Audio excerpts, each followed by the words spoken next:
Ano, Lola? Na-contact mo na ba si Lalo?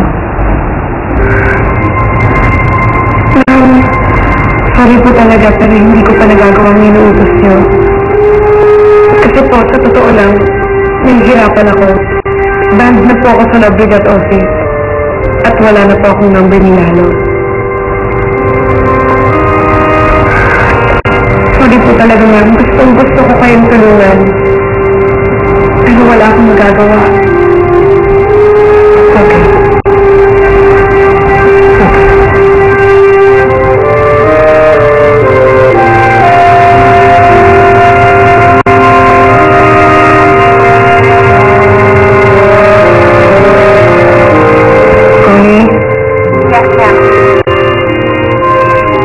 Pwede pumasok ka dito, may papagawa ko sa'yo. Oh, Billy! Good morning, Lo. Good morning! Oh, kapatid mo. Tulog pa ba? Aba, mataas ng araw. Gising na mga Hudyo. Lo, hindi po ata umuwi kagabi dito si Kuya Lalo. Hindi siya umuwi dito. Hindi po.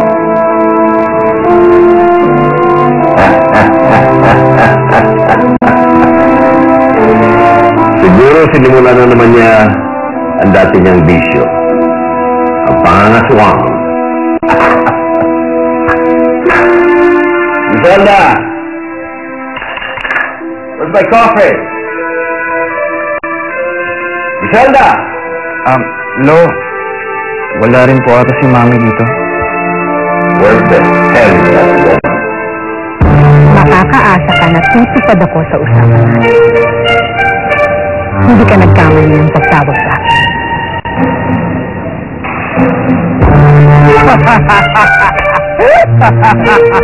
Iba ka talaga, Lalo. Nakita mo pa yung mga things sa ino, Pinky, ha? Kala mo, kung siyang yes! Alam niya, sir? Iba ka talaga. Ibalik naman dad mo. Parang ako ikaw. Di ba? Di sa alam mo, sir, kinuha nga ako sa akin yung number ko. Tapos pinagkaso ako gagawin mo. Hindi. Oh, text ba ka naman? Sabi ko, dito na may house. Meron ba kayong mag-jokes yan, sir? Gusto ko naman pa doon. Wala na pala ako doon. Bukas na lang. Ano? Ano ba? Nakalinya ka. Ibig sabihin nun, mag-text ka na mag-text. Tumawag ka pa kung gusto mo. Walang problema. Dati yun yun. Gusto naman wala nag-load yun. Okay na, ha? Text pa po agad. Okay. Sige na. Sige po. Yung Sorry. Ano yan, ha? Ito, I choose. Yeah! Galing mo talaga. Master na ka.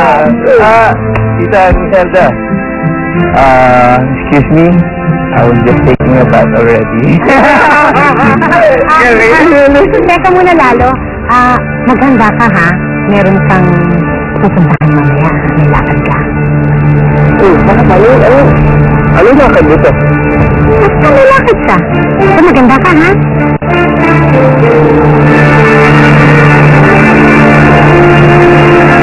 Sa bagong Bioderm, protektado ka na. Bongga! Nakakaloka! Amnesia. Ulol! Hindi nagka-amnesia si Lalo. Naging babae siya.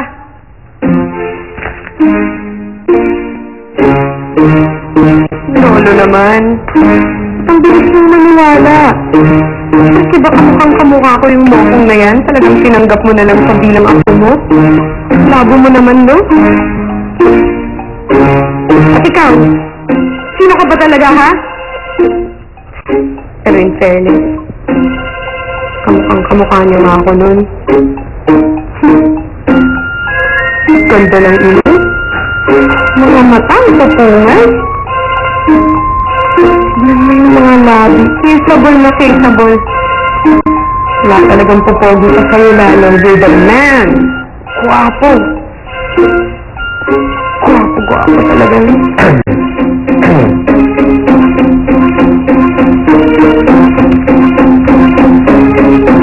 Akala ko ba hindi ka naniniwala sa lalaking yun si Lalo? Hindi nga. article na to. Sabi niya, nakasakay daw siya sa aeroplano, pero nung sumabog, nakatalo na siya. Tapos, bigla na lang daw siyang magising sa isang isla. Anong isla naman yun? Invento lang to eh. Kung ganun, naniniwala ka na patay na si Lalo. Hindi pa, Kundo. Alam kong buhay pa si Lalo. Umaasa ka pa rin na babalik siya? Aaminin ko sa'yo, Pakundo. Bago kita nakilala, wala akong ibang pinagdarasal kundi sana bumalik si Lalo. Pero nung nakilala kita, unti-unti na akong nakalimot. Pero nagbago na naman ang sitwasyon. Nandiyan na si Sabrina, may mga anak ka sa kanya. Nagbalik man ang hindi si Lalo. Hindi ka pa rin magiging akin.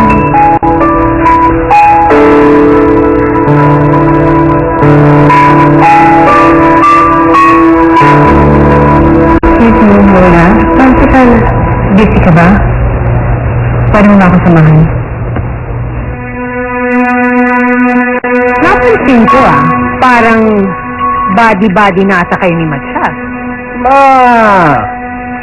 Don't call him Matias anymore. Oh! Lalo, call him Lalo. Yun ang tawag sa kanya. Talagang ma-feel mo yung character niya, di ba? Yung pagpapanggap niya sa si Lalo. Napansin ko nga kaagad yung pagbabago niya. Ma, walang tao ang makakahindi sa tukso na dala ng pera, ha? At tawag ng laman. Ngayon naranasan niya na maging isang lubregat na naisip niya pang bumalik sa isang pagiging Matias. Hindi yata maaari yun. Kontrolado na natin sa ngayon, Mama. Ha?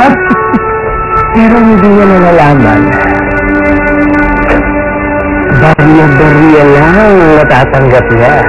Dahil pag nakuha na natin ang tunay na kayamanan, yun ang mapapa sa atin!